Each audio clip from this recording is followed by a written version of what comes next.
Excuse me, I think there's been a mistake. I'm not subscribed to Fangoria.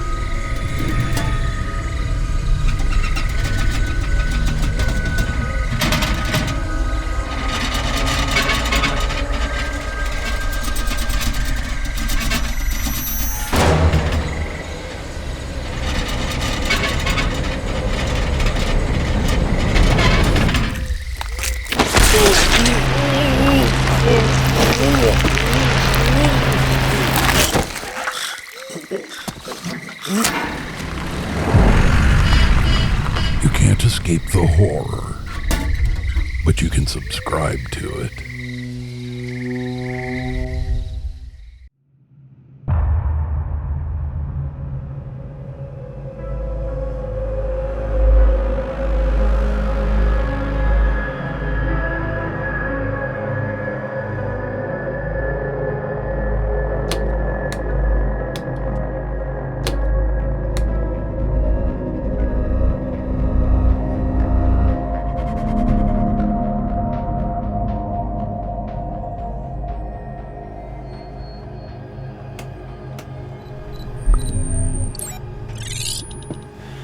Be arriving at the station within the hour.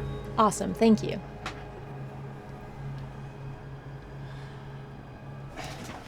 Forgive me for asking, because we're definitely grateful for the gig and all, but the crew and I were wondering, this year's awards, why are they... in space? I mean, isn't that where all horror franchises go eventually? But seriously, if they can send a pop star to space, why not an award show? I mean, I guess.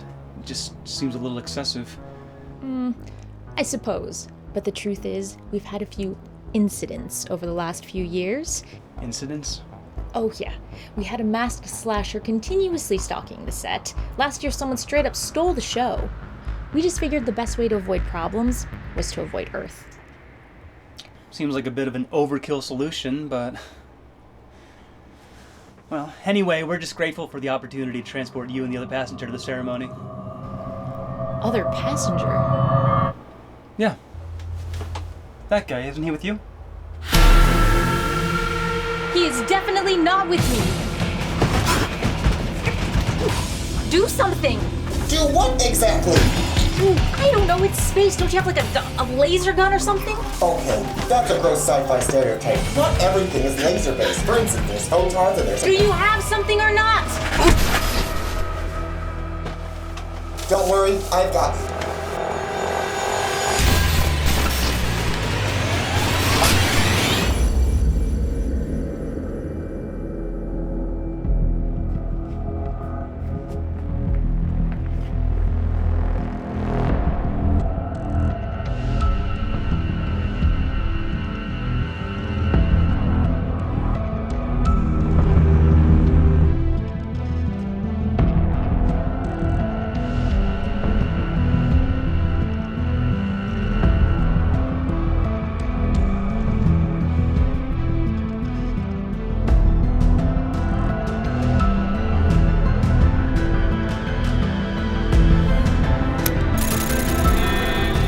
Airlock override activated.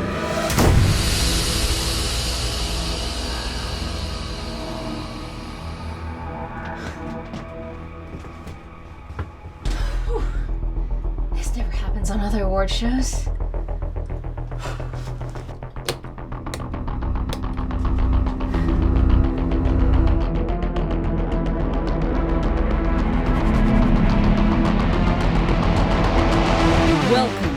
To the frightening frontier.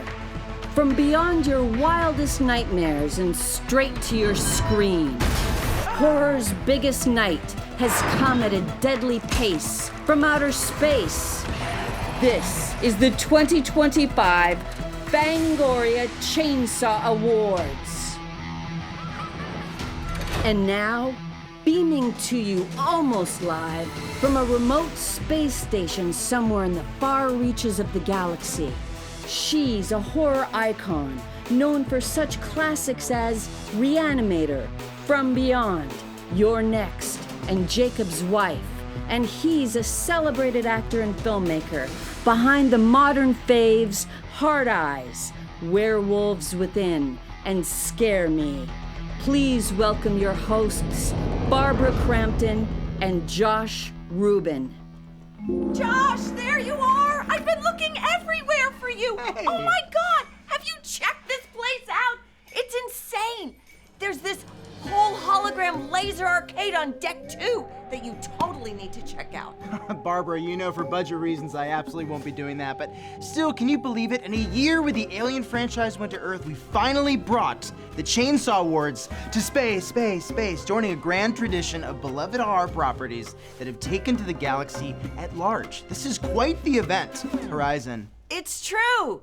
Leprechaun, Hellraiser, and Friday the 13th all have had entries that took their associated baddies beyond the stars. And it begs the question, Josh. Would you ever bring Hard Eyes to space? My slasher, one of the best of 2025. Barbara, you know, when we didn't secure any nominations, my first thought was, kill me. But it's fine. We actually, it's fine. We had one of the best kills of the year, so it's fine. I feel fine. If you're talking about that tire iron through the throat, then you actually ripped off Marcus Nispel in a Texas Chainsaw remake. Okay, Barbara, excuse me. It's not a ripoff. It's a homage. Oh, okay. It's a homage. Right. Okay? Anyway, it's apt that we're here because did you know Fangoria originally began as a companion publication to the science fiction magazine? To a science fiction Wait, that's not true. Yeah. To a science fiction magazine? Yes! Wait, what? It is true! I know this because I've been around a long time.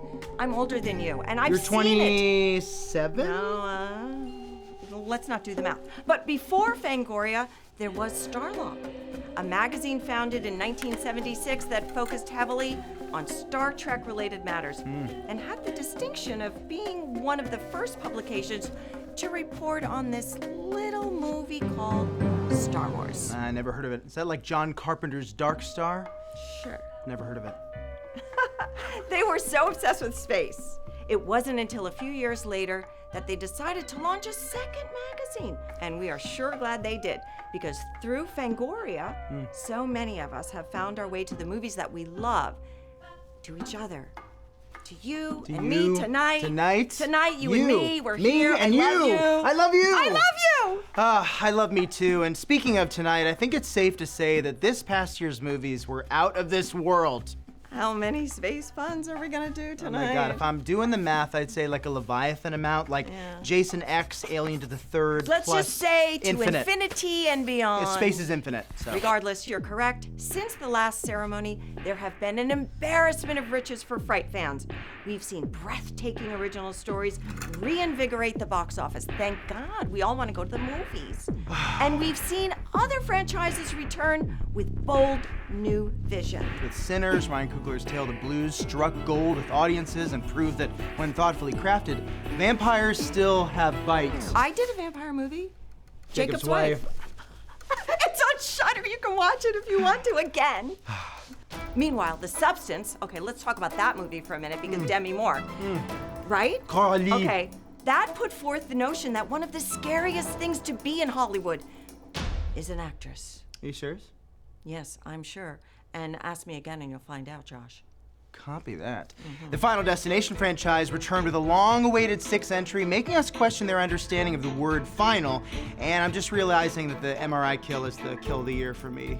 Drop head like Charlie Brown. That's not your line. You're reading the description. Yeah. In an unexpected twist, Mickey Mouse and Popeye both had big years in horror. But Nosferatu still hasn't gotten his animated children's musical, Bounce on It. In the last 12 months, we've also had ugly stepsisters, zombies who were 28 years older, and Hugh Grant, proving he'd make a killing on the Greatest British Bake Off. The British Bake Off. Yeah. Ooh, quite big. Radiohead. Anyway, outside of the cinema, horror television also stepped up its game. Joe Bob, Rock the Drive-In. That's my Joe Bob impression. Love him. The Boulet brothers crowned monsters, and Mark Duplass put terror on tape. Oh my God, I loved your work as Brad Branson in episode 4. Thank you so much. You're just saying that because I put it in the teleprompter. But Well. yeah. So the truth is, we could all stand here all night telling you about horror's achievements in the last year, or we could get down to business and show you, celebrating the films, shows, artists, and beyond that have left us screaming in delight. farts. And luckily, Josh, we're not doing it alone. In addition to you and me, we've gathered some of horror's best to help us with this evening's festivities. And thanks to the space station's satellite capabilities, we'll also be hearing from friends across the known universe as well. And maybe even a few from beyond. Haha, I see what you did there. Thank you. Ow. You've got padding though. Oh, let's not do it again. All right, sorry. Okay. My shoulder. Anyway, the wait is over. The 2025 Fangoria Chainsaw Awards start now. Kicking things off with our first award, she became a pop culture icon thanks to her amazing work on Stranger Things and Riverdale. Please welcome, say it with me, Shannon Purser! Let's face it, when you're telling stories, characters matter. And I'm not just talking about a bankable protagonist or antagonist that you can throw on a t-shirt or lunchbox. Sure, those people and things are cool, but you have to admit that without a significant cast around them, they all become a lot less interesting. Take, for example, Dracula. His story definitely loses some teeth without Van Helsing. And if there were no babysitters, Michael Myers would have a lot more boring evenings. Even Art the Clown has a much better time when he has people to torment. The point is, it takes a literal village to make the stories we love come alive. Each character populating that world adds to the fabric of the story, leaving a unique stamp and, hopefully, a lasting impression. The performers in the following category each, in their own way, gave depth to the horror movies that shaped our last year. Some bore witness to monsters, while others became them. But each brought vibrant life, and, in some cases, death, to their work, and left audiences screaming for more.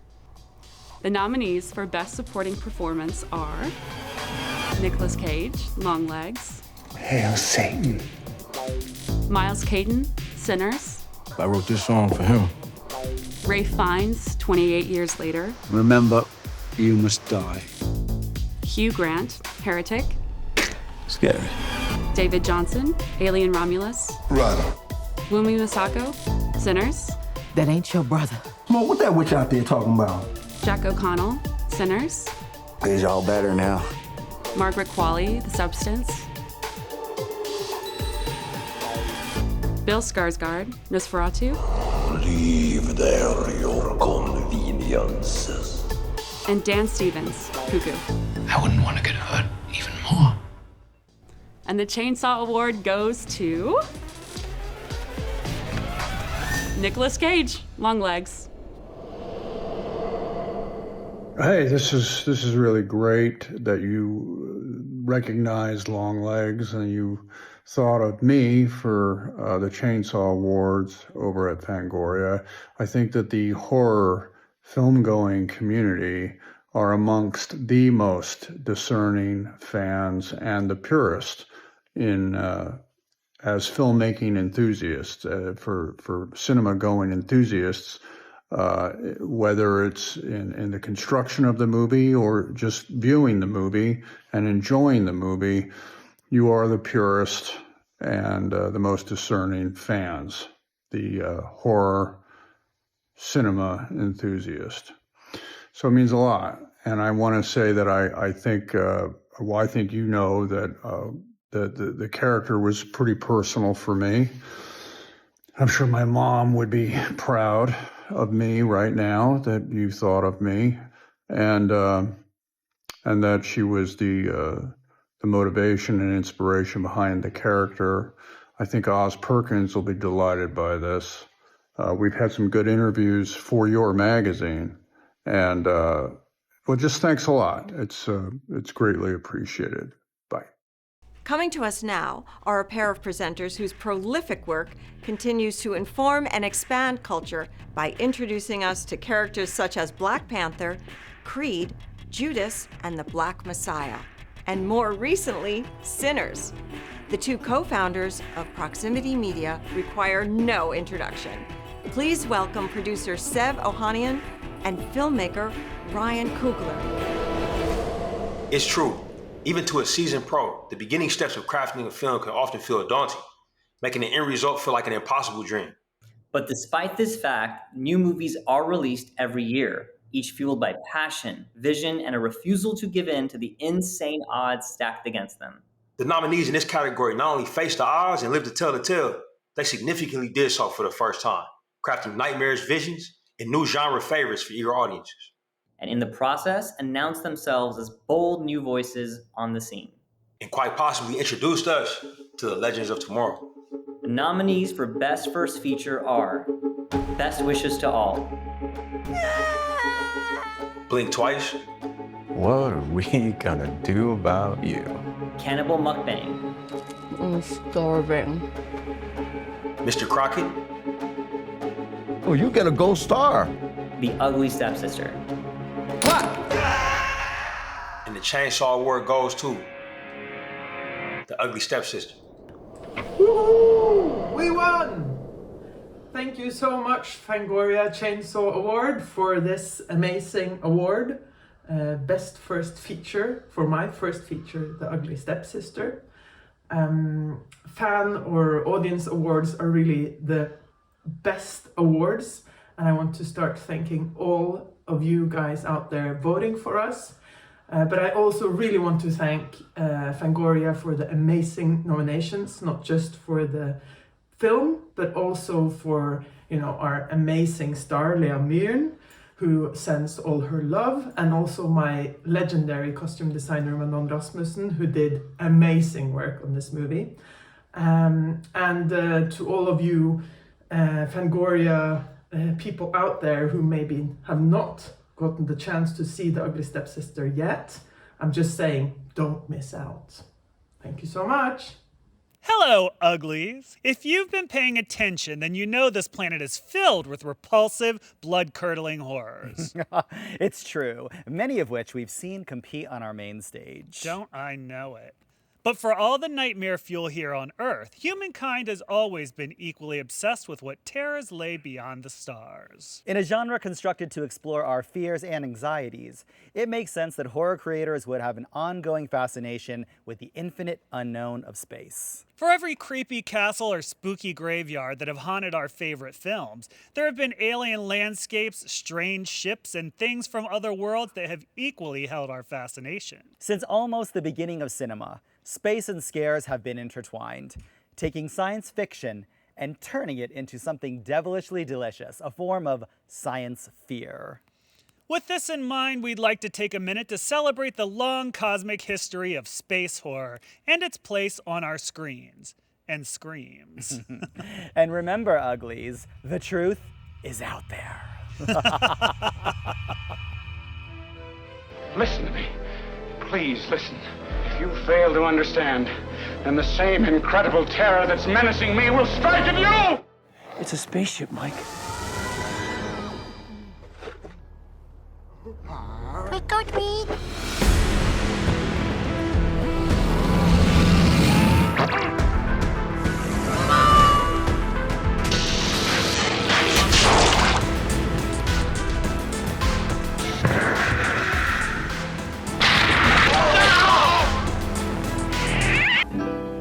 I want to eat your face.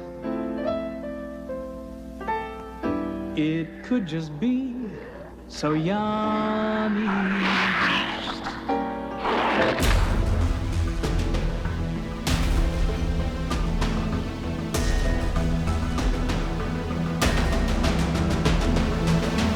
What a beautiful way to die, as a falling star.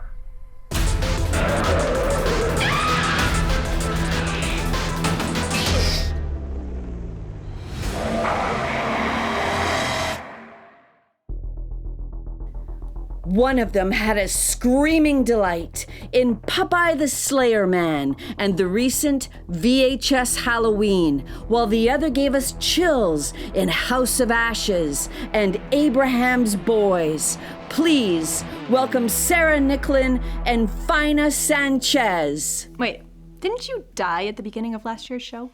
Yeah. But you know, it's Fangoria, so nothing stays dead for too long. Yeah, that's fair. I've had a few undead stints myself. You know the worst part about Unholy Resurrection? What's that? Well, people expect you to do stuff. Right. Like drink the blood of the good guys. Yeah, participate in dark rituals. Or present an award. Right. But when you work in horror, sometimes rising from the grave is just a matter of fact. More or less.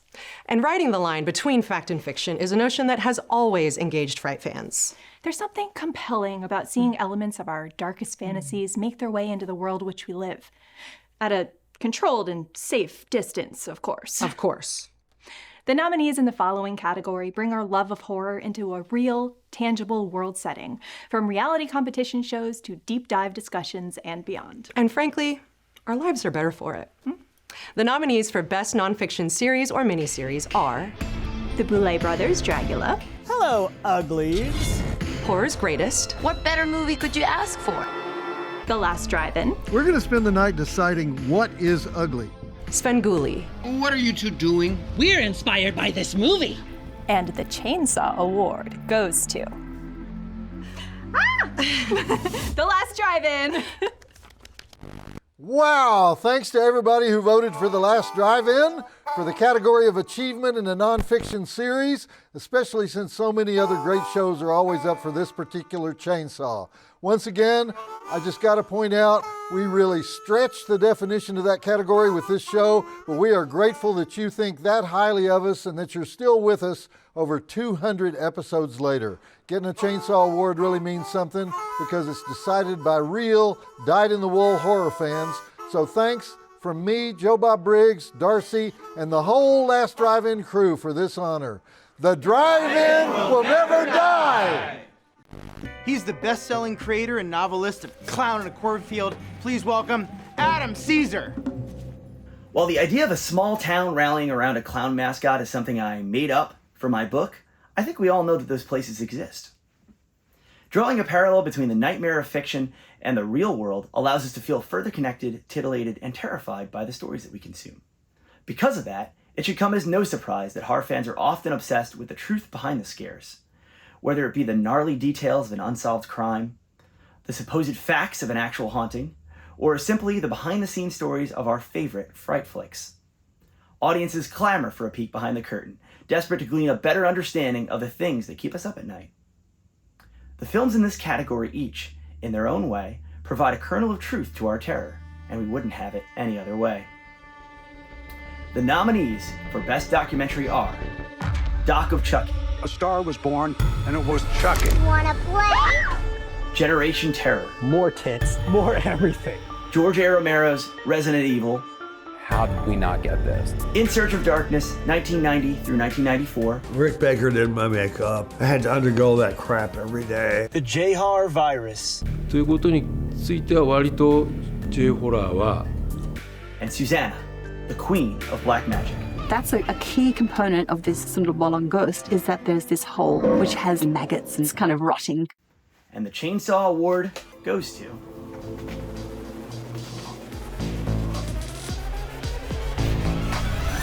George A. Romero's Resident Evil. Congratulations to the people of Pittsburgh, and well-deservedly. Hi, I'm Brandon Salisbury, the director. I'm Tom Robinault, the cinematographer and the editor. And we just want to thank everyone for voting for George A. Romero's Resident Evil for Best Documentary. This was a passion project started over 5 years ago. It is a love letter to the man who inspired us to pursue filmmaking. It's a love letter to the Resident Evil series, and it's a eulogy to George A. Romero. I'd like to thank George Romero personally for going out and giving us the inspiration to get this made, and the fans for voting for us and enjoying what we made. On a personal note, my father was incredibly proud of this project, that I went out and made this film. I have to thank Tom Robinault for being with me every step of the way, ensuring that this project would get done. My father unfortunately passed away a week before the nomination by Fangoria. I really wish he was here to see me win this award. He was incredibly proud of everything that I did to get this film done. I just want to thank all of you for allowing me to earn this, and I hope I've made you proud. Thank you. Thank you, everybody. You know, Barbara, for as significant a year as it's been for new movies, 2025 has also seen many Fright favorites celebrate some landmark anniversaries. It's true. And perhaps one of the biggest is the 50th anniversary of Jaws, a film that not only made us afraid to go into the water, but practically invented the notion of the summer blockbuster.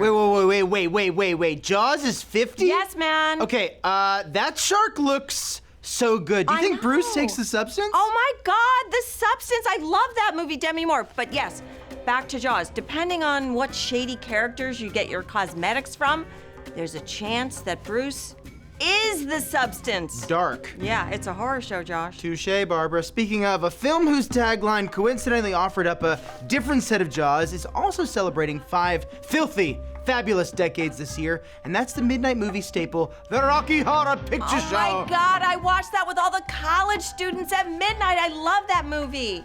Yeah, they were doing the time warp long before Marvel used them as a plot device. Can you just imagine Dr. Frankfurter going, "Oh, Bucky," as in Sebastian Stan's character? Anyway, it's an obscure Marvel reference, but... Totally.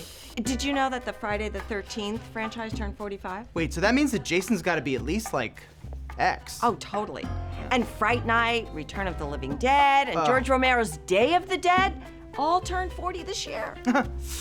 Yeah, these among many other significant anniversaries. Oh my gosh, Barbara, Maniac, Demon Knight, Tales from the Hood, Love it. just to name a few. Yes. And all of this speaks to the enduring power of our favorite horror movies to not only impact culture, but also daily lives, making things all the better with their frightening familiarity. Though, Barbara, there's one cult classic that's having a big anniversary this year that we haven't mentioned yet. I know. And that's the 40th of... Yes! Re-Animator! Re-Animator. Why do you think I wore this green dress? Because you're celebrating the 40th anniversary of Re-Animator? It's true! I can't believe it! 40 years, Josh! It's amazing! Crazy. I can't begin to tell you how much that movie changed my life. Did you know that I didn't have the part initially? Another girl had the part. What? And then her mother read the script and she said, "Oh no, you're not doing that movie. You're not gonna And then do they had that. another audition and then I came in. Absolutely not. You go audition for this other movie, Halloween. But seriously, I've had an incredible time touring with the movie over the last few months, sharing memories and getting to see firsthand that this little movie that we made has impacted so many people. It's really amazing. Oh my gosh, I bet. Yeah. And it feels particularly appropriate that we bring the celebration here. Why? I mean, Re-Animator didn't take place in space. No, but it was based on a story written by H.P. Lovecraft, who definitely tapped into cosmic horror and terror from beyond the stars. Oh, that makes sense. I mean, honestly, Josh, is there anything more terrifying than an infinite void? The idea of staring vastly into the nothingness, not knowing what might be staring back. Or worse, speaking back in a language that is older than the solar system from which you came. Josh! Come back, Josh! Snap out of it! Josh, you were daydreaming in the middle of a segment. Honestly, Billy Crystal would never do that. Sorry, Barbara. You're right. Soul's going to be better now. It better. Imagine almost losing yourself to madness in the middle of a television broadcast. I mean, this isn't 24-hour news, Josh. But the abyss, Barbara. Okay, well, I see this is going to take a few. Maybe we'll just roll that back and do it again. What do you think? That's fine. Yeah, we can take it back. Okay, let's just take a break and let's go now to an incredible duo whose horror expertise will help us get things back on track. She's the dynamic star of such favorites as Victor Crowley, Tales of Halloween, and Star Trek Picard. And he's a horror icon, known for the Texas Chainsaw Massacre 2, The Devil's Rejects, and House of a Thousand Corpses. I'm sure you know who we're talking about. Tiffany Shepis and Bill Moseley. Oh, you know, Bill, we're both vets of the horror scene. So I have to ask, what's the scariest thing that you've ever encountered on set? What was that? On set, what's the scariest thing? Oh, well, long hours, bad lighting, cold pizza at 4 a.m. Don't knock the cold pizza, bro. But I meant monsters. Like, for example, I was ripped through a tiny, teeny bathroom window, backwards, naked, by a Yeti. Something like that, something terrifying. That wouldn't be terrifying to me. Fair. Yes, bad lighting is terrifying, but I get what you mean. A scary story is often only as good as its monster. Yes. Which means that for the people who make monsters happen, there's often a lot at stake. Just ask a vampire. That's true, it's true. Incredible artistry and thought goes into the creation of the creatures that inhabit our favorite movies. Imagine if they'd phoned it in, making the alien from Alien. Wow. Or if the Deadites from Army of Darkness were created using only department store makeup. I should know. Actually, having seen certain cable news channels, yeah, I can sort of picture that. You know, nonetheless, the business of crafting living nightmares is serious work. Serious? Yeah, and the artists in this category met the challenge with grisly aplomb. Everyone is now Google searching aplomb. Yeah. Smart people. Well, anyway, the nominees for Best Creature Effects are Paul McDonald, Oddity. Jeremy Sellenfriend and Studio Gillis for Smile. Pierre-Olivier Persson, The Substance. Studio Gillis for Werewolves. Legacy Effects, Studio Gillis, Weta Workshop, Alien, Romulus. And the Chainsaw Award goes to... Oh, I have it. Let's see. The Best Creature Effects Award goes to... Pierre-Olivier Persson, The Substance. Amazing. Vive la France! So thank you so much to Fangoria and their readers for voting for us, The Substance Best Creature Effects. Actually, I have here Monstro original clay, maquettes, clay sculpture. And thank you so much to my whole team here at Pop Effects. Thank you to Dev and Lou Elsie in the UK. And I'm really proud that and happy that you liked Monstro and all the creature effects we've done on the movie. We had like the blob, we called it Le Blob, and we had, it was really cool to be able to do like, I'm going to use that word on purpose, change your heads, even though, modest ones, but, to be able to have growing back heads and exploding heads. And we had lots of fun with Coralie Farge, our director, say, okay, let's try, we all love the scanners, or we all love whatever, or change your heads, and let's have fun and use all those tricks and put them in the movie. So thank you so much again. Not only is this person known for such contributions to horror as Strangeland, a recurring role in Holliston, he's the rock legend, voice of Twisted Sister, Desperado, and Widowmaker, not K-19. Please welcome Dee Snider. Ha. Hey everybody, it's me, Dee Snider. Yeah, you know me. And I wish I could be doing this from someplace more metal and horrific, but unfortunately my dungeon has black mold. This said, take it from someone who knows. There's a time to be glam, and there's a time to be a monster. But if you're a pro like moi, you can be both at once. That is the power of makeup. The ability to craft a tangible dream or nightmare onto a living canvas and bring a fantasy to breathing life in the real world. As a matter of course, horror movies have always asked artists to push aesthetic boundaries, and those working in this space often are tasked with crafting otherworldly illusions out of real-world materials. And yet every year, countless creatives meet the challenge and make the impossible possible through smoke, mirrors, and a makeup brush or two. Though the outside world tends to think of beauty when makeup is mentioned, the individuals nominated in this category use their medium to do so much more, and instead created beautiful terror in the process. The nominees for Best Makeup FX are Felix Fox, Harlow McFarlane, Werner Pretorius, Longlegs, Christian Tinsley, Terrifier 3, John Nolan, 28 Years Later, Pierre-Olivier Persson, Stephanie Goulian, The Substance. David White, Tracy Loader, Nosferatu. And the Chainsaw Award goes to Pierre-Olivier Person, Stephanie Goulian, The Substance. Thank you so much, Fangoria and the Chainsaw Award, for giving me this wonderful and so cool award alongside Pierre-Olivier Person. Thank you, Fangoria, for this Chainsaw Award. That's the best award a vegetarian can get. And when I grew up in Paris, which is a fact I can hardly hide, it was quite difficult at the end of the 80s to find a Fangoria in France. And but I was able, obviously, to find and to buy quite a lot of Fangoria and Gordon, I must add. And it was always a blast. I still cherish those issues.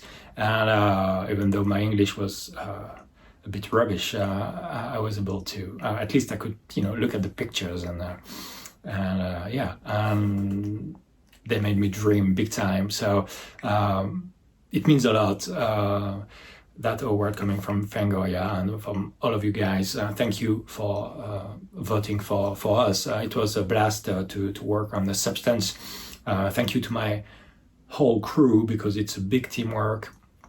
Thank you to Coralie Farja also, because she wanted to use lots of practical effects and they are definitely a big part of horror movies. And so thanks again to all the readers voting for us. Thanks to Fangoria, to my team and to Coralie, and see you. Bye.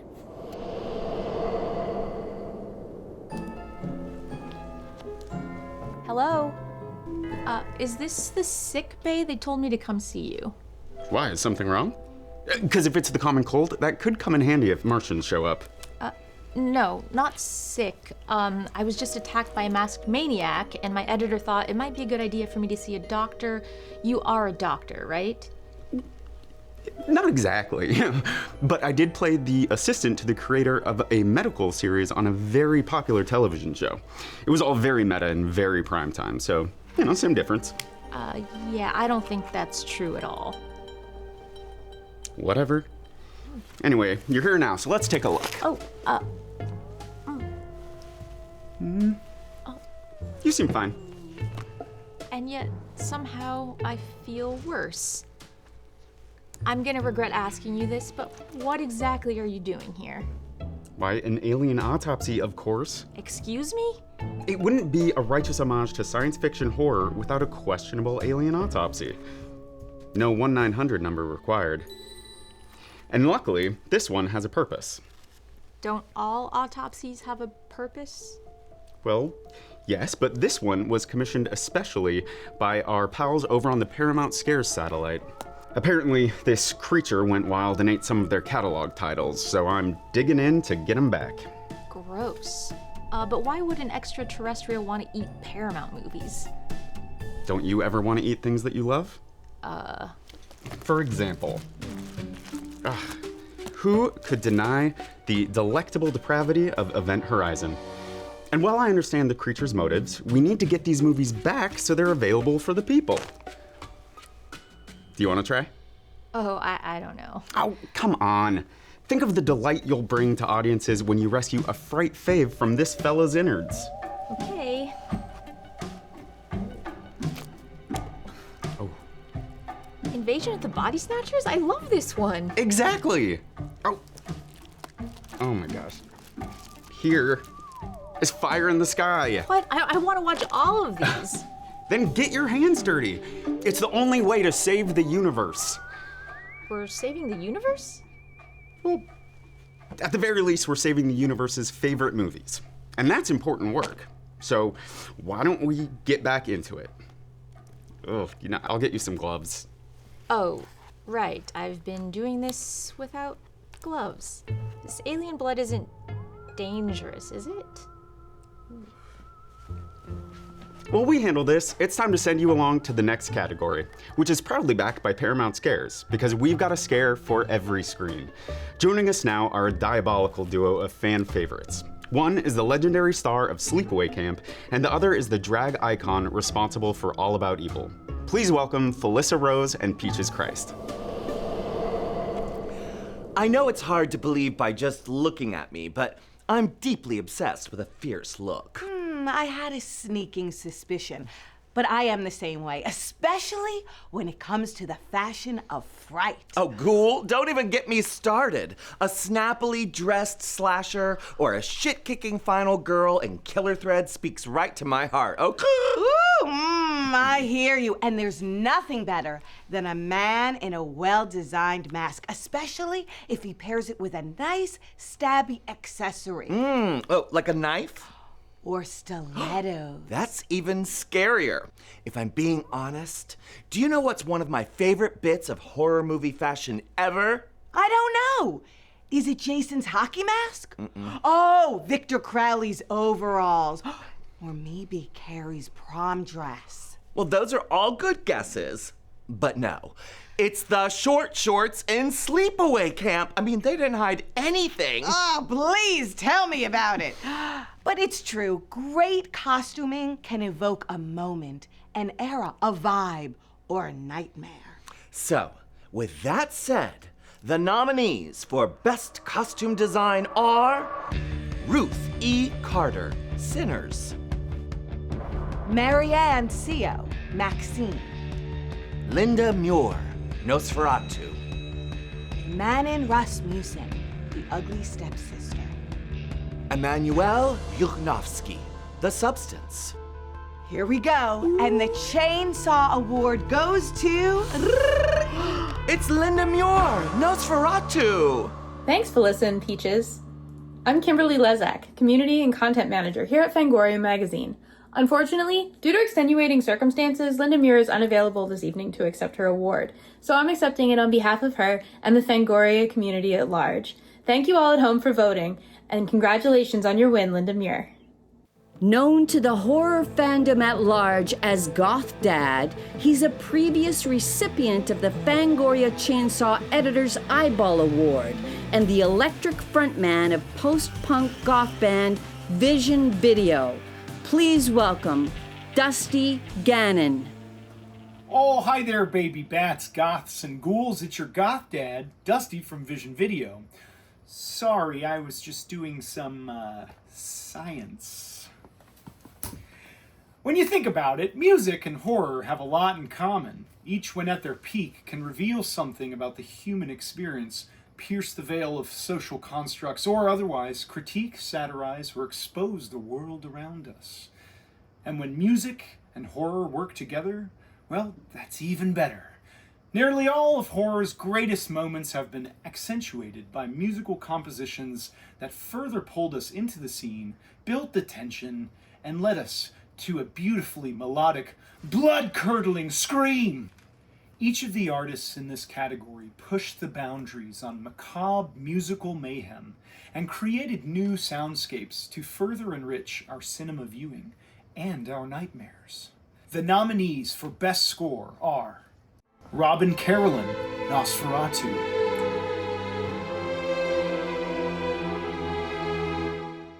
Ludwig Göransson, Sinners. Rafferty, The Substance.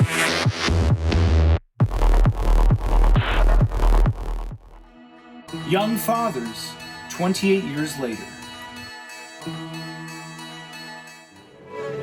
Zilgi, Long Legs. And the Chainsaw Award goes to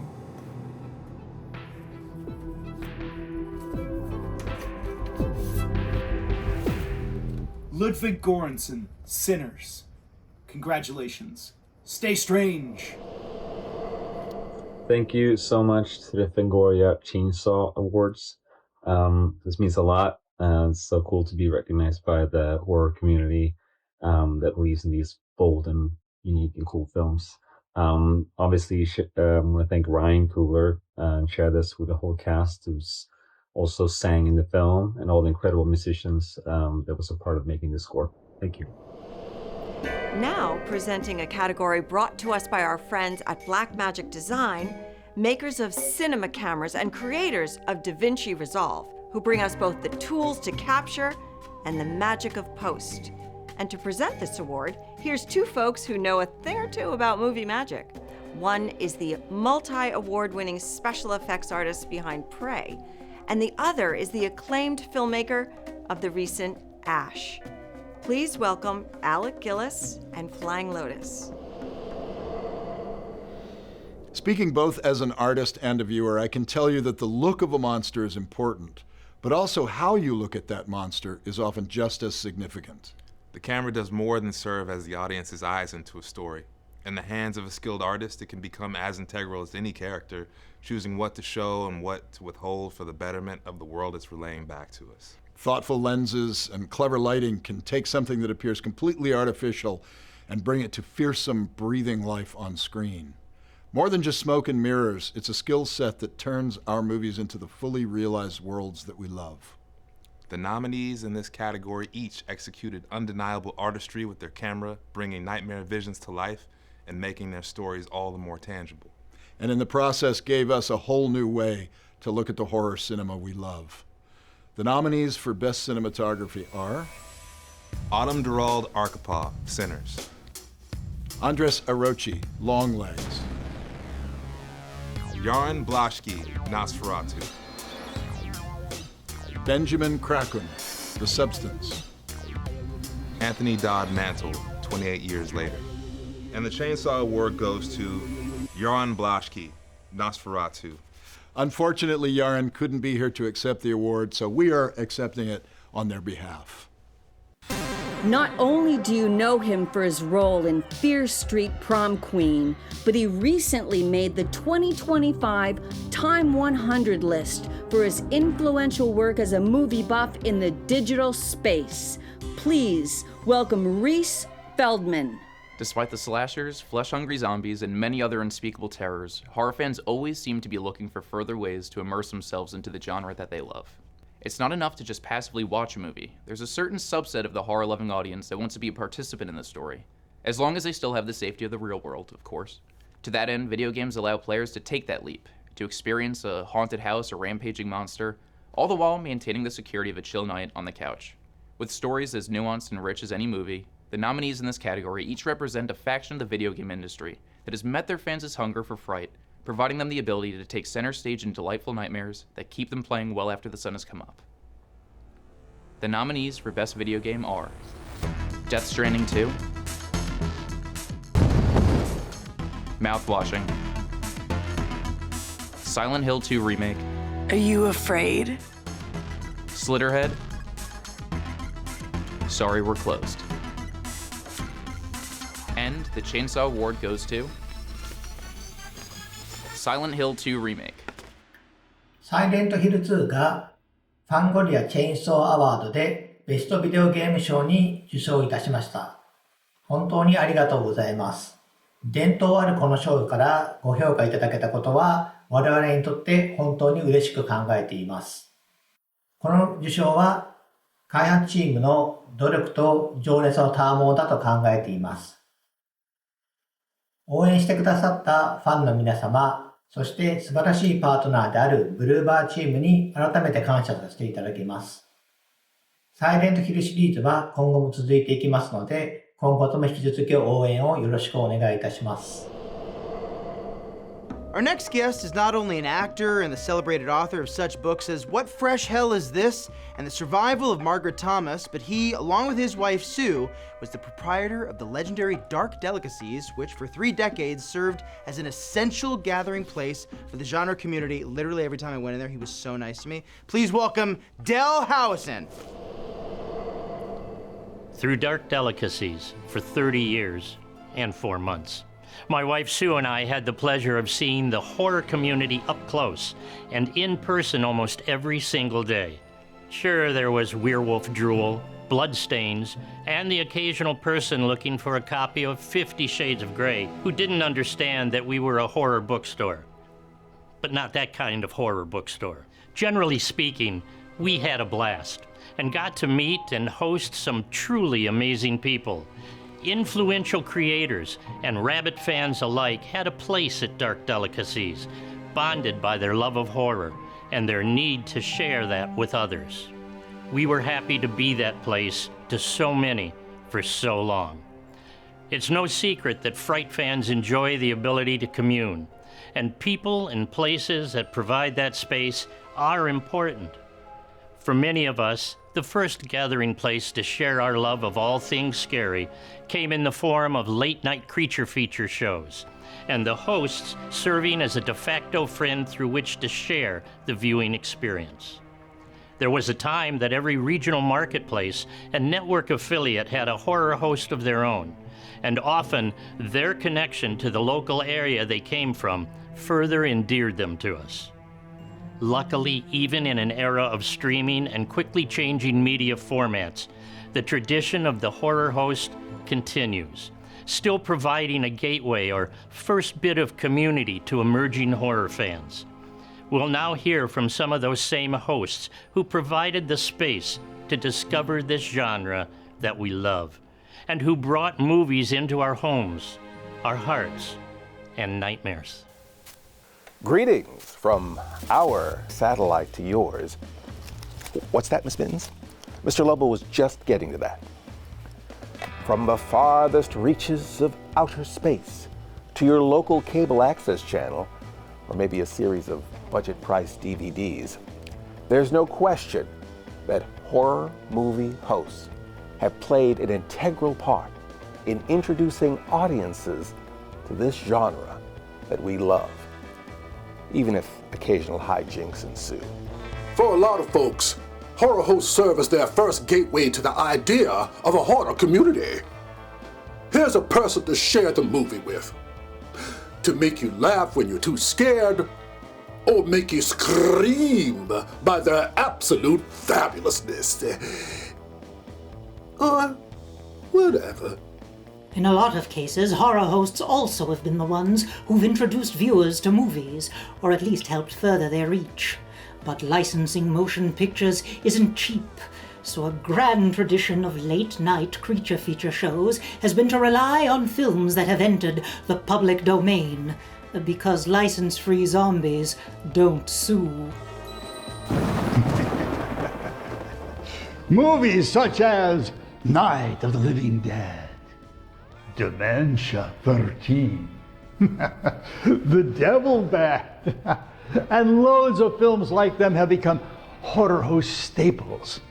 And in many cases, they have become as synonymous with us as we have with them. However, the truth be told, not every purveyor of the macabre has the luxury of leaning on a large network and its licensing power. Oh no. As such, public domain films have gone beyond just thriftiness. They have actually become the fabric of the fright film culture that has shaped generations of horror hosts and their fans, such as you. It's no secret that horror hosts and film exhibitors have long relied on movies that have entered the public domain to help build programming. The inverse is also true. Filmmakers have often borrowed from rights-free properties to spin something familiar into something spooky. It's how we've seen the likes of Dracula go to outer space and Sherlock Holmes face off against Jack the Ripper.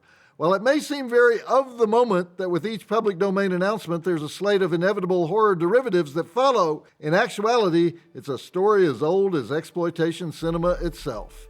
In honor of this tradition, and the recent uptick in beloved children's characters reinventing themselves as slashers, I'm proud to present the nominees in this all-new category representing our ongoing fascination with playing in someone else's sandbox. Once again proving that Fangoria's got their fingers on the pulse of culture, even if it's stopped, the nominees for Best Public Domain Restoration are Popeye's Revenge. He's back. Mousetrap. Where the hell did he go? Popeye the Slayer Man. There was a spinach contamination. Screamboat. That's gonna make one fucked up cartoon someday. Shiver Me Timbers. Peter Pan's Neverland Nightmare. He wants to come to Neverland with me. And the Chainsaw Award goes to Screamboat. Whoa, look at that. That is so cool. It's so cool. You know, when we were on that rusty old boat in the bay in New York City, covered in bay water and fake blood, I said, we're not going out for an Oscar, we are going out for a Chainsaw Award, and now here we are. Thank you, Fangoria. This is so cool, and congratulations to all the other nominees. We're really honored to be in this company. Yes, and thank you, and shout out to our amazing partners, Martine Milau, Mike Levy, and Steve De La Sala over at Fuzz on the Lens, Desk Pop, Reckless, and of course, the mouse himself, David Howard Thornton. We did it, buddy! And our amazing New York crew and our LA crew, everyone came together from production, post-production, with all of their talent to make sure this movie could happen. And thank you to the fans who've shown up so hard for us at conventions, at the box office, online, championing Screamboat.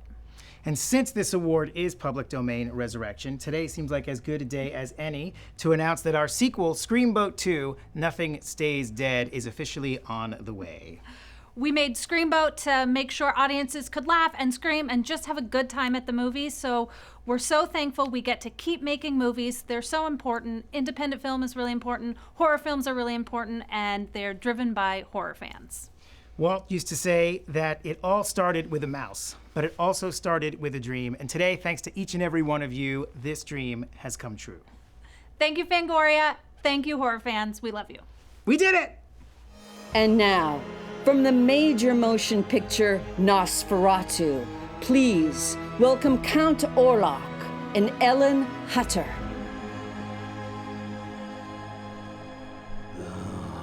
I have felt you like a serpent crawling in my body. It is not me, it is your own nature. No! I love Thomas! Girl, who is Thomas? What's his deal? Is he into something more on the side? I don't think that's how it's supposed to play out. Are you sure? I thought vampires were horny for everyone. Are you horny for everyone? Of course. I've crossed oceans of time to find you. That's not even in the same movie! I give up. We're not really Count Orlok and Ellen. Maybe not. But there's a reason we came out here looking like the Temu versions of them, because what horror fan doesn't want to live the fantasy just a little longer? Luckily, there's a space where Fright fans can revel in their favorite stories a little bit longer and return each week for more. In recent years, horror television has done more than met the challenge of its movie counterparts, crafting lush, intricate nightmare worlds that audiences yearn for. From wicked suburbs, found footage terrors, and savage survivors to mushroom-infused zombies, chilling children's games, and beyond, the crafters of modern Fright television have given us worlds that we continuously scream to wrap ourselves up within. And even just for an hour every week, seize the chance to leave our humdrum reality behind. The nominees for Best Series are The Creep Tapes. Sorry about that. Rob. Hello. The Last of Us. You swore. Squid Game. Yellow Jackets. Think about how screwed up we would be if we had survived a plane crash only to end up eating each other. And the Chainsaw Award goes to... The Last of Us. Ooh. And they're not here to accept, so I will take this. Bye.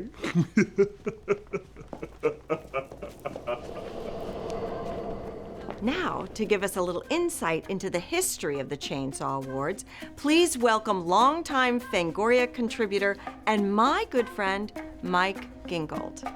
For over 3 decades, the Fangoria Chainsaw Awards have been celebrating the best and the bloodiest of the horror genre. It's hard to believe it's been that long since our first ceremony in 1992 in an LA convention when The Silence of the Lambs was the big winner. We couldn't get any of the winners to appear at that show, but they all did send acceptance speeches. We didn't get speeches from the winners for next year's big film, Bram Stoker's Dracula, but the following year, not only did Sam Raimi and the rest of the Army of Darkness team show up to accept their awards for that film, but Peter Jackson actually moved up some LA meetings so he could travel from New Zealand to be at the show and accept a pair of awards for Dead Alive. Other major horror names who showed up for ceremonies after that included Wes Craven and Heather Langenkamp for Wes Craven's New Nightmare, and Stuart Gordon for Castle Freak. Unfortunately, the awards were discontinued at the conventions right as horror was about to make its big comeback in December 1996 with Scream. But as long as the horror genre continues to thrive and showcase great performances and great filmmaking, the Chainsaw Awards will be there to honor them. And even as the future of the Chainsaw Awards continues to be written, I can confidently say that the show will always unapologetically champion not only the movies that we love, but the voices of the fans who love them. Now, with the publication's firm commitment to shining a spotlight on all aspects of the genre, it's my distinct honor to introduce to you Fangoria's current editor-in-chief, Phil Nobile Jr. When I read Fangoria as a kid, its biggest impact on me was the way it put names and faces to horror creators. Not just the writers and directors and makeup effects artists, but the extended teams of craftspeople and crew who brought those films to life. By showing me that all these nightmarish visions were the result of the hard work of regular folks, it made the films themselves more special, and it made the people behind them more real. And of course, that's what the Chainsaw Awards are all about, but maybe no category more so than the editorial eye on the future, or the editor's eyeball for short. When we introduced this award 2 years ago, the idea was it would be sort of a best new artist, rising star in horror kind of thing. It was designed to tell you that these are the Fango-approved creators to keep an eye on in the years to come. And that's still the case this year, but the focus is a little different. Both of this year's recipients are doing crucial work for the future of cinema, but they're looking forward by moving backward. It's exciting and even important work that we all benefit from. Our first recipient is a young cinematographer whose work is part of a growing, stubborn wave in independent movie making, one that works to keep films on film. If you're a Shudder viewer, and if you're watching this, I imagine you are, you've seen her beautiful 16mm cinematography in Travis Stevens' A Wounded Fawn. As rich and lovely as it looks on streaming or on Blue, when projected on the big screen, the film's surreal, dreamlike imagery made the audience gasp out loud. As she continues to advocate for celluloid and works to keep the cinematic experience in touch with its acetate and emulsion roots, we're looking forward to many more gasp-inducing moments from her. This year's first Editor's Eyeball Award goes to Kasusha Genenfeld. This is so cool. I am so grateful for this award. First and foremost, I want to say thank you so much to Fangoria, the editorial team, and of course, Phil Nobile Jr. for this recognition. I love this genre so much. Growing up and falling in love with horror, thanks to my sister, who literally made me watch these scary films while I was hiding my face behind a pillow, I never ever imagined as a young girl that I'd get to make these films alongside the most incredible people. This community is so special. As you all know, it is unlike any other. Just so fun and kind and creative and passionate and so accepting. And I just feel so lucky to be a part of it. I want to thank my mentor, Bill Bennett, ASC, whose support has meant the world to me. A huge thanks to my team at Martha Square's agency, especially Hillary Cook. Big thanks to Travis Stevens, who is a director and writer, who gave me the opportunity to shoot my first ever horror feature film called The Wounded Fawn. And that film has really opened so many doors for me. So I'm just so grateful and so proud. And finally, to all my other collaborators, directors, producers, cast, and most importantly, crew. They're the ones who brave the long overnights, lots of fake blood, the screaming, and of course, the chaos. Without them, there will be no work to show and no images to celebrate. So I just want to say thank you so much, and I cannot wait to keep creating in the space, pushing boundaries, shooting more film, and just making bold and fun, terrifying images together with the best community out there. So thank you so much. Our second recipient's work is likely all over your physical media collection, as well as your streaming watch list. As the archive director of Severin Films, he and his team have been responsible for the restoration of countless endangered classics and curiosities.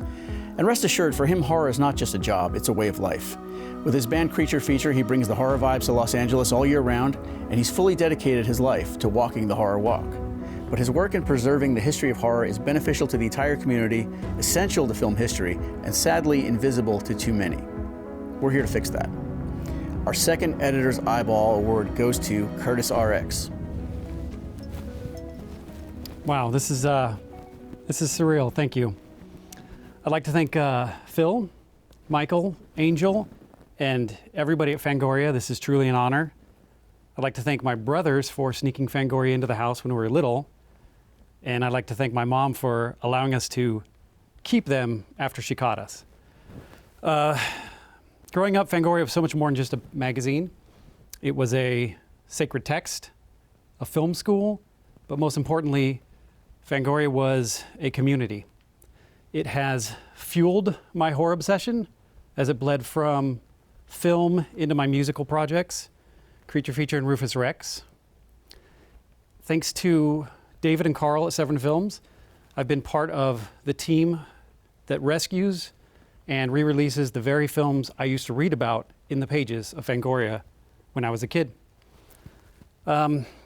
Preservation and restoration of these films is only made possible by the demand of fans.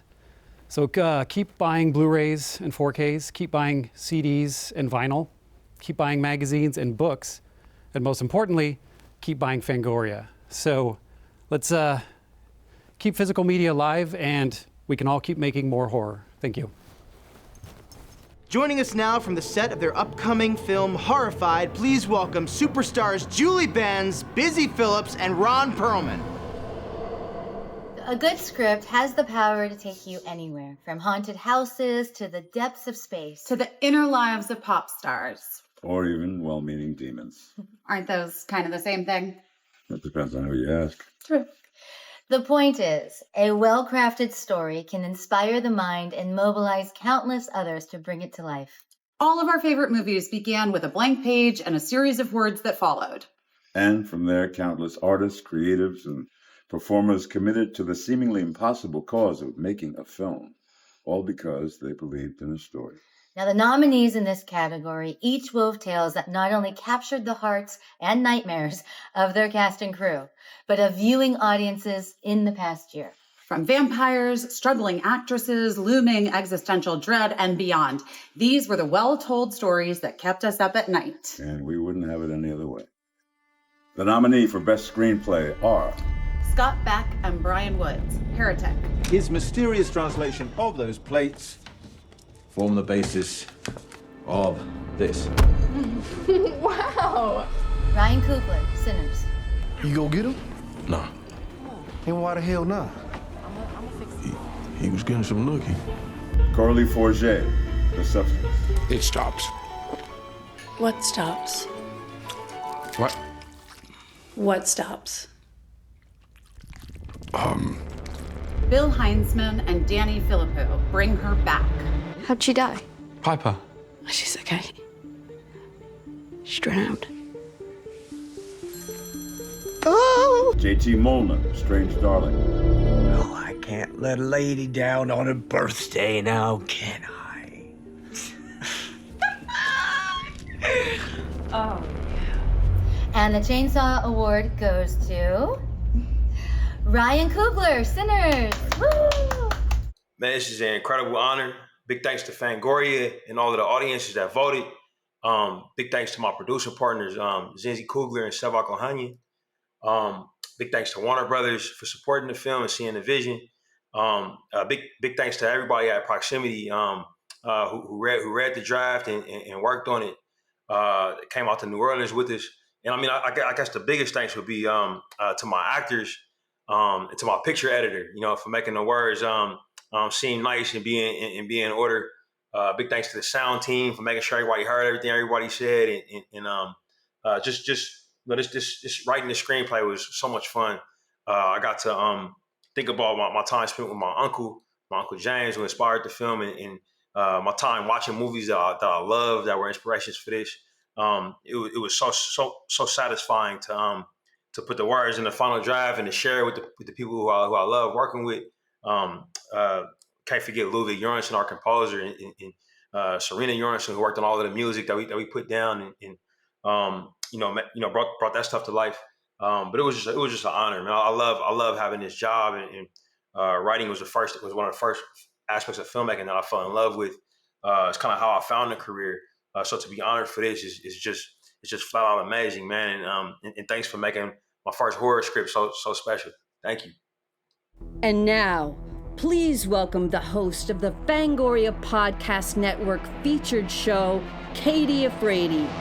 Katie Hettenbach.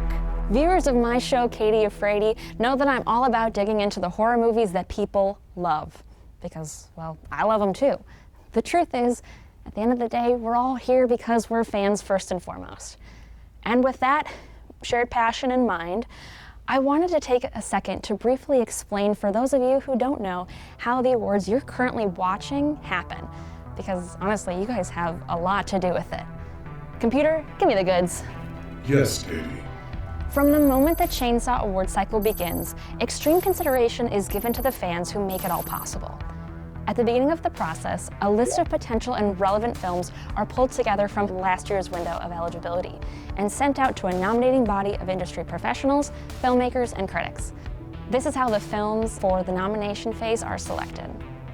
Once narrowed down, the nominated movies are organized onto a ballot into their corresponding categories and released to the voting public via Fangoria.com. From here, horror fans take full control. It is your vote that selects the winners. The ballot remains open for several weeks, ensuring that everybody with a valid email address has the opportunity to step up for their fright faves. And just so we're clear, incoming votes are monitored to guarantee authenticity. Any votes that come from suspicious or duplicate emails are not counted, as to make sure the most authentic results are presented. Once the voting window closes, the results are tallied and safeguarded until the moment the envelope is opened and the chainsaw is given to the winner. The winner that you guys choose. It's important for us to take this time to acknowledge this aspect of the chainsaws because unlike so many other award shows where voting happens behind closed doors, Fangoria is dedicated to making sure that you're heard because this show doesn't happen without you. And as ever, horror belongs to everybody. Now, with that knowledge imparted, let us find out who wins next. Let's do it.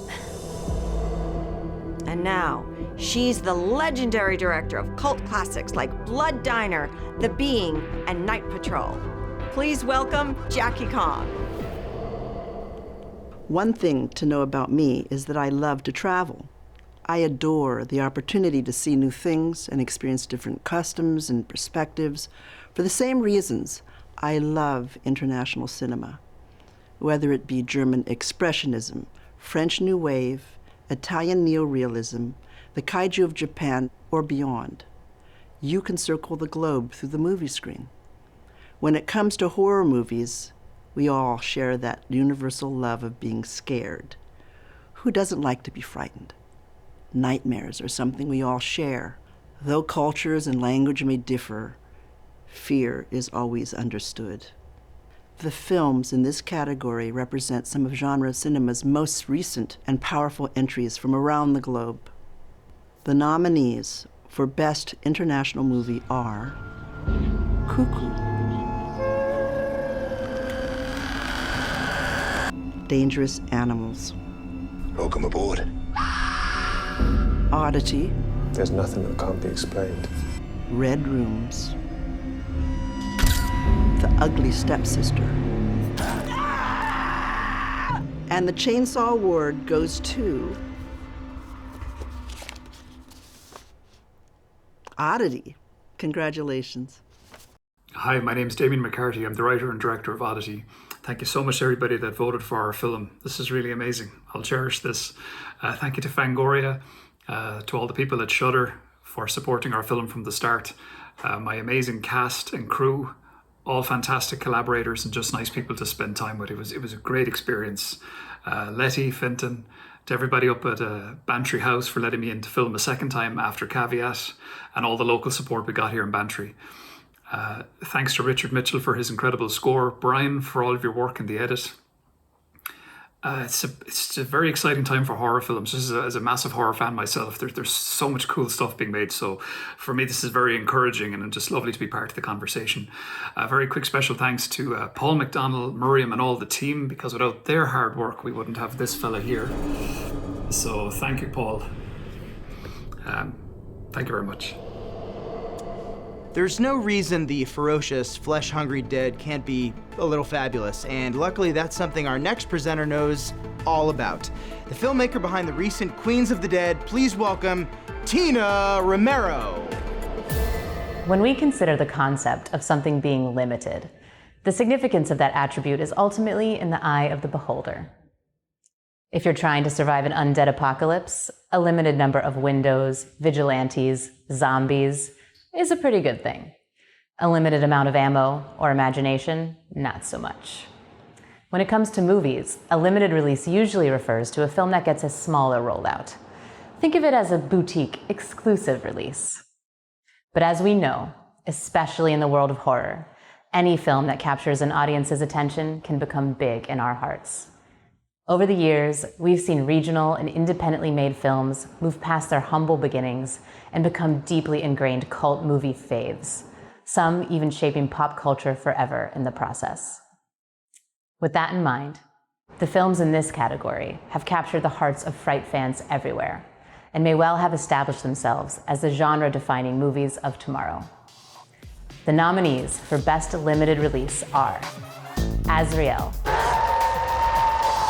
Frankie Frico, He's a keeper. Ow! Freaky Tales, Boyd's out there slicing people up with a sword. Little Bites, I bet you're a wonderful mother. Getaway, Everything is fine. and the Chainsaw Award goes to Azrael. Holy shit. I actually really wanted this to happen. Not to be a narcissist, but I did want to win. I am completely fucking honored to get this a long time ago, back when I was like 20 years old, graduating film school. Me and Adam Wingard were in Alabama trying to figure out what to make. And I got a copy of Fangoria magazine, and I showed it to him, and I was like, we need to make something good enough that it can get into this magazine. And that was really the guiding light, and that was like our guiding light in our careers moving forward. It was, you know, this was a magazine that always meant so much to me as a teenager. You know, I worked for it as a journalist for a little bit. I strived to be in it. I always read it. And having Azrael win this award is truly insane, and a huge gift, especially amongst all these great nominees and all their cool films. You know, I just want to thank Samara Weaving for being a total badass and just killing it in the woods of Estonia for a very long shoot. My writer, Simon Barrett, old friend, Dan Kagan, amazing producer, C2, who paid for this crazy thing, Bulgarian stunt team who brought all sorts of mayhem, and the country of Estonia, who put up with us for a very long time and were very patient. But thank you so much. Thanks to Fangoria, thanks to the heads, thanks to Shudder, and love you guys. Our next guests are two wildly popular and influential voices on the genre scene, and their thoughtful commentary makes horror fans feel alive, even if they call themselves dead meat. Please welcome James A. Janice and Chelsea Rebecca. It's hard to believe that a little less than 2 decades ago, the idea of having a full-fledged career in the digital space sounded more like science fiction than actual fact. And back then, if you had suggested releasing a feature film directly to streaming, people would have thought you were insane. Or they would have asked you what streaming was. Fair enough. Point is, a lot has changed since then. Artists and creators saw a new medium through which to share their work, and a whole new culture was born. And horror fans certainly took full advantage. From creepypasta to popular YouTube channels reacting to Fright faves and beyond. It stands to reason that with the rise of streaming platforms, filmmakers would also see the value of having their work have a direct path to the people. The films in this category each made a significant impact in the world of streaming this past year, crafting unique, nightmarish visions that kept viewers glued to their screens. And while there are now more ways than ever to discover the movies that we love, the end result meant that horror fans always win. The nominees for Best Streaming Premiere are Best Wishes to All, Cannibal Mukbang, Gazer, If you feel yourself zoning out, rewind tape. Mr. Crockett, Hello there. There's a Zombie Outside. Let's go take a look. I'm sorry, what? And the Chainsaw Award goes to Mr. Crockett.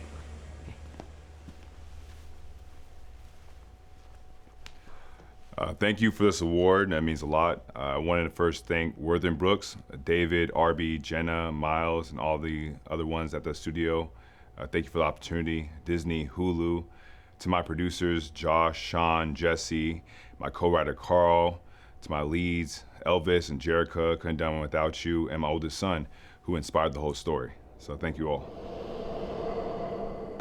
Rolling around the far reaches of the galaxy, you're bound to run into some unusual characters. It's true.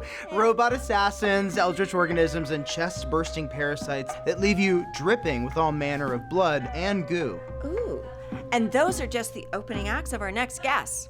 Renowned on our planet, many others, as the scum dogs of the universe, their bone-crunching, fluid-spewing antics have made them cult icons and heavy metal legends. Joining us now as part of their 40th anniversary, please welcome GWAR!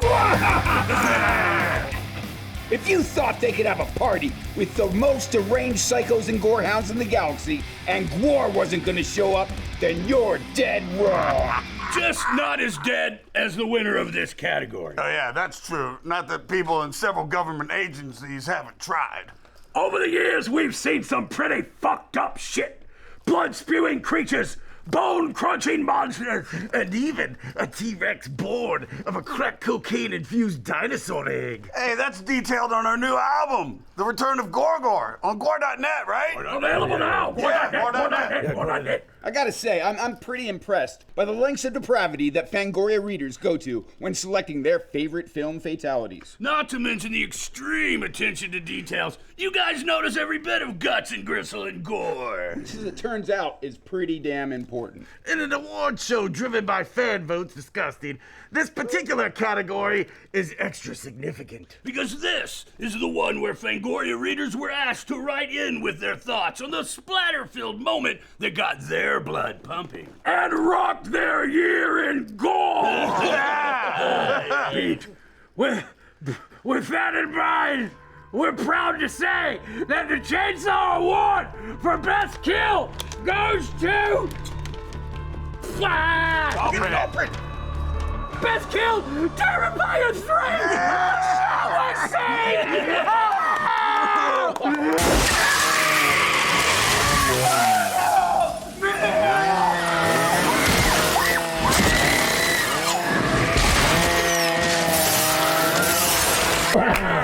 Yeah. All right. Yeah. Congratulations. Yeah, there you go. Wow. Yes. Wow. GWAR, guys. Very cool.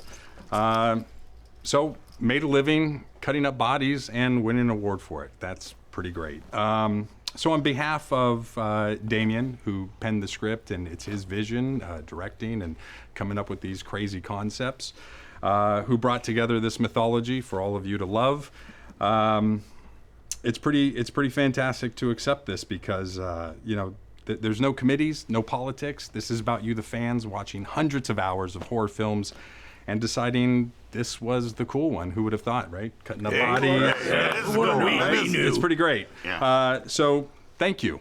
This is my prized possession. I appreciate it. Thank you. Not only is our next guest the star of modern fright fare such as The Mean One and Screamboat, but he's made an undeniable impact the world over for his portrayal of Art the Clown in the Terrifier films, capturing the hearts of audiences with his scary shenanigans and earning him the title of horror icon in the process. Please welcome David Howard Thornton.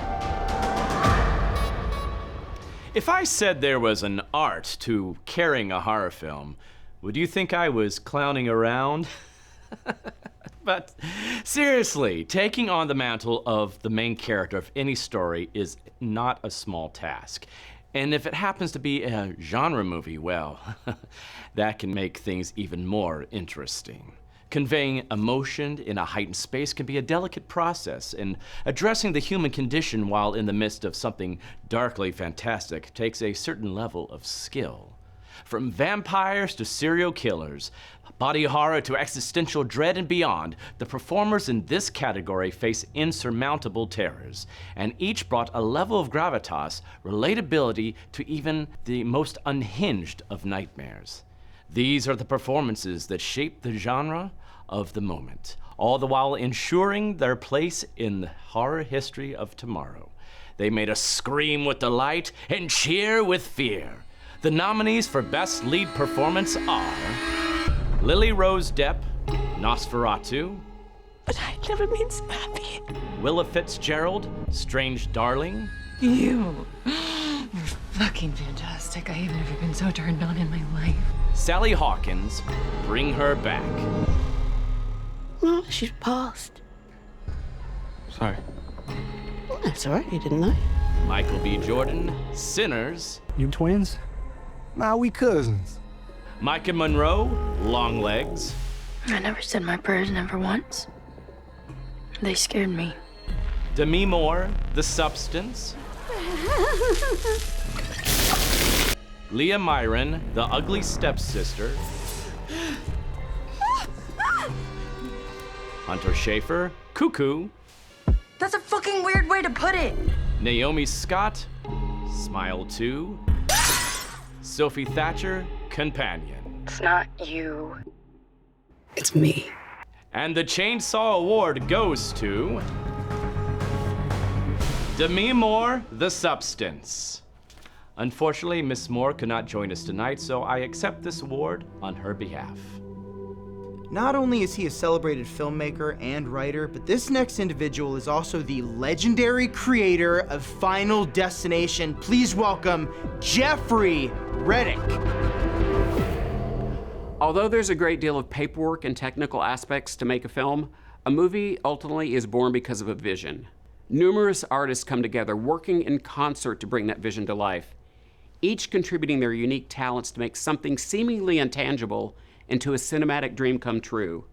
To be the artist at the helm of these things is no small task. Your passion must guide the creativity forward, and your decisions must be for the betterment of the art. Because of this enormous responsibility, and also the unique and wild hearts that have answered its calling, many filmmakers have become legends in their own rights. Creators that fans rally behind and cheer for from the seats in the dark. The nominees in this category each declared themselves with a remarkable sense of vision, crafting dreams and nightmares that carried us willingly away. The nominees for Best Director are Danny Boyle, 28 Years Later. Ryan Coogler, Sinners. Robert Eggers, Nosferatu. Coralie Farge, The Substance. Osgood Perkins, Long Legs. And the Chainsaw Award goes to Ryan Coogler, Sinners. Just an incredible honor again to receive this award. Big thanks to Fangoria and all of the audiences that watched and voted. It means the world. You know, to be a director means a lot of people have to believe in you before you even take that first step onto set. I'm blessed to have an amazing producer as a wife, and Zenzi Coogler, and an amazing producer as a friend, and Sevak Ohanian. They've been believing in me for well over a decade. In Zenzi's case, a couple of decades. So big thanks to them for making me feel like I could get it done, and big thanks to the actors who were so lovely and incredible to work with. The studio, Warner Brothers, who supported our vision. It just meant the world, man. And in taking this award, I would like to shout out like all of my directing influences. John Carpenter to Robert Rodriguez, Spike Lee, Ernest Dickerson. The list goes on. Guillermo, Rod Sterling, who did The Twilight Zone, is always a big influence on me as a filmmaker. So big thanks to all of those incredible folks whose movies I came up watching. The task at hand for me on this one was to try to make a movie that felt like some of my favorite movies. It was a high target to hit for us, but we really enjoyed ourselves aiming at it.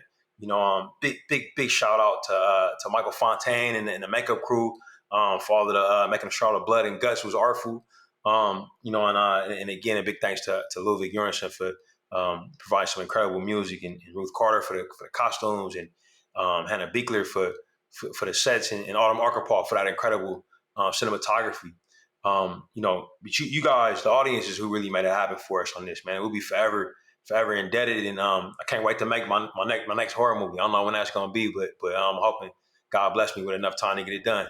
Thank you. To present our final award of the evening, we're joined now by a legendary artist whose work has made a significant impact on the fabric of pop culture and cinema. This individual first rose to prominence as a cinematographer shooting music videos and episodes of George A. Romero's Tales from the Dark Side, before entering into a celebrated collaboration with Spike Lee, serving as cinematographer of Lee classics like She's Gotta Have It, Do the Right Thing, and Malcolm X. I think you already know who it is, because he's an accomplished director himself. This person is the filmmaker behind such beloved movies as Juice, Surviving the Game, Bones, and the Tales from the Crypt movie, Demon Knight. Demon Knight, truly my favorite. Please welcome director, writer, producer, cinematographer, icon Ernest Dickerson. Woohoo! If we're being honest, no matter how grand the fanfare or far-reaching the ad campaign, big rollouts for horror movies often tend to feel different. That's because horror, at its core, is personal. Through cinema's dark lens of the fantastic, we can explore the things that scare us, and in the process, learn about the world, each other, and ourselves. Horror has always had the ability to cut through the static and address the issues of the day, or provide the catharsis of escape. Though genre often uses the power of heightened reality to sell a fiction, the best of it always speaks to some measure of truth. The movies in this category each struck a chord the last year, covering a wide range of topics, themes, and terrors that spoke to the individual hearts of audience members. Viciously reimagined fairy tales, devilish serial killers, zombie hordes, and so much more delivered brilliantly realized nightmares that nonetheless had people coming back for more. From the haunting power of music's call to the inescapable clutch of death's icy fingers and beyond, each of these movies was a cleverly crafted vision brought to life by the brilliant artists who use what scares us to speak to the now and the always. And so the nominees for the best wide release are 28 Years Later, Bring Her Back, Final Destination Bloodlines, Death doesn't like it when you mess with his plans. Heretic, Long Legs, Nosferatu, Sinners, Strange Darling, The Substance, and The Ugly Stepsister. And so the Chainsaw Award goes to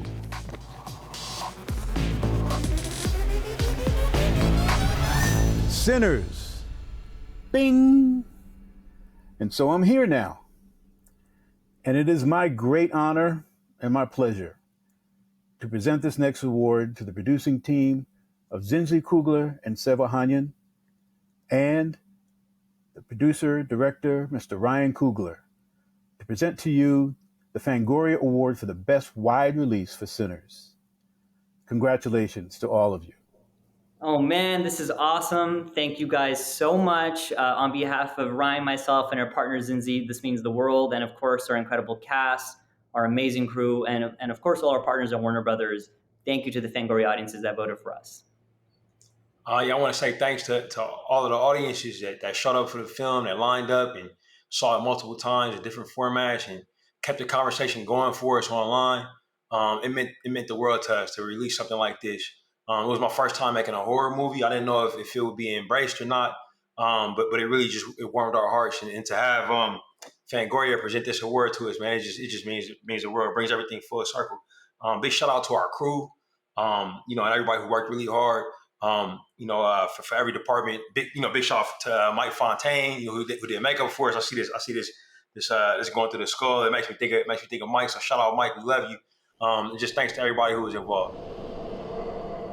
Well, Barb, can I call you Barb? You can call me Barb. Barbara Crampton, it seems we've reached the end of the show. So much for space being infinite. But I suppose that even for such a celebratory night, it's best not to overstay our welcome. I mean, all the same, it was a great night celebrating the movies that we love. And maybe we even learned a thing or two along the way.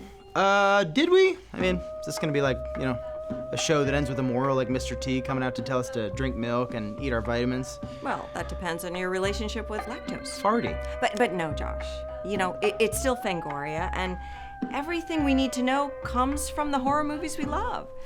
For example, We learned that 2 Michael B. Jordans are better than 1. I get it. And like how The Substance reminded us not to lay down next to the stars in the Hollywood Walk of Fame because, you know, filth. Yeah, exactly. Or how 28 years later taught us that people really pay attention when a zombie has a big, fat, juicy appetite! Eight. Yeah, you're absolutely right. But no matter the tidbits and BOMOs we take away from each individual film, the greatest lesson of all is that horror is better than ever, and here to stay. Oh, who could argue with that? Don't argue with me. I won't. Yeah, so from our little corner of the universe to yours, have a good night. And, stay scared.